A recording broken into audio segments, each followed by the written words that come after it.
Welcome to the Learning Pines YouTube. We hope this video helps. You begin by powering down and removing the rail. This prevents shorting.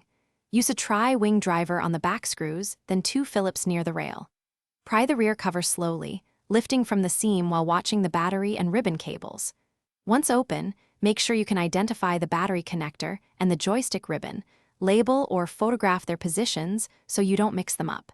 Disconnect the battery first to be safe before you touch any boards or flex cables. With the battery disconnected, remove the shield screws and lift the metal shield to expose the flex cables and joystick. Detach the joystick ribbon by lifting its latch, then either extract the module or clean the contacts using a cotton swab with 90% plus isopropyl. If you see wear or debris, replace the joystick module with an OEM or compatible part. Seating must be flush and ribbon fully inserted. Once seated, close the latch and reattach the shield, making sure screw locations match their original holes. Reconnect the battery, lower the rear cover, and fasten screws in reverse order. Do not over-tighten.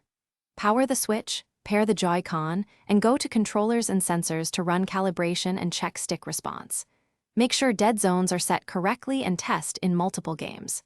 If drift persists after replacement or cleaning, double-check ribbon seating and replace the main PCB joystick socket or the entire PCB. If under warranty, contact Nintendo instead of attempting advanced board repairs yourself. Thanks for watching. Consider subscribing if we helped you.